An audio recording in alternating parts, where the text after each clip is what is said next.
नमस्कार, तुम्हा सर्वांचं आपल्या स्टडी पॉइंट या यूट्यूब चॅनलमध्ये स्वागत आहे। तर सरकारी कर्मचारी किंवा पेन्शन धारकांना 30 सप्टेंबरची डेडलाईन पहा। संपूर्ण सविस्तर वृत्त या व्हिडिओच्या माध्यमातून जाणून घेणार आहोत।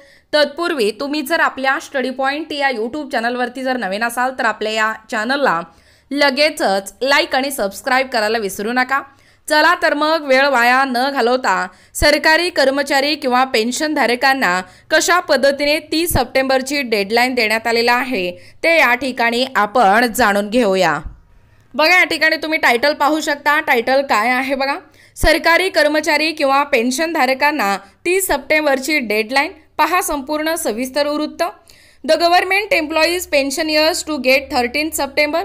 सरकारी कर्मचाऱ्यांच्या बाबतीत केंद्र सरकारकडून एक महत्त्वपूर्ण निर्णय घेण्यात आलेला आहे। या सदर निर्णयानुसार कर्मचारी किंवा पेन्शनधारकांना दिनांक 30 सप्टेंबर 2025 पर्यंत डेडलाईन देण्यात आलेली आहे। केंद्र सरकारने नुकतेच जाहीर केल्यानुसार ज्या कर्मचाऱ्यांना राष्ट्रीय पेन्शन योजना लागू आहे अशा कर्मचाऱ्यांना नवीन यूपीएस म्हणजे युनिफाईड पेन्शन योजना ही योजना लागू करण्याचा निर्णय घेण्यात आला आहे। सदर नवीन युनिफाईड पेन्शन योजनांचा विकल्प देण्यासाठी दिनांक 30 जून 2025 पर्यंत मुदत या ठिकाणी दिली होती। सदर मुदतमध्ये नव्याने वाढ करून दिनांक 30 सप्टेंबर 2025 पर्यंत सदर युनिफाईड पेन्शन योजनांचा विकल्प या ठिकाणी निवडता येणार आहे। यामध्ये एनपीएस अथवा यूपीएस यापैकी एका पेन्शन योजनांचा विकल्प हे कर्मचाऱ्यांना निवडावा लागणार आहे।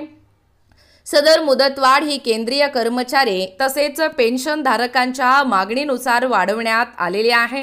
ही मुदत अंतिम असल्याने केंद्रीय कर्मचाऱ्यांनी दिनांक 30 सप्टेंबर 2025 पर्यंत विकल्प नमुना भरून कार्यालय प्रमुखाकडे सादर करायचा आहे। यूपीएस पेन्शन योजनांमध्ये शेवटच्या मूळ वेतनाच्या 50% रक्कम हे पेन्शन म्हणून मिळणार असल्याने एनपीएस पेक्षा सदर पेन्शन प्रणाली ही फायदेशीर या ठिकाणी ठरणार आहे। बघा, एकूणच अशा पद्धतीने या ठिकाणी ही जी युनिफाईड पेन्शन योजना आहे ते लागू करण्याचा निर्णय व सदर नवीन युनिफाईड पेन्शन योजनांचा विकल्प एकूणच 30 जून 2025 पर्यंत मुदत दिली होती, परंतु ही मुदत नव्याने वाढ करून दिनांक 30 सप्टेंबर 2025 पर्यंत युनिफाईड म्हणजे सदर युनिफाईड पेन्शन योजनांचा एका ठिकाणी विकल्प निवडता येणार आहे।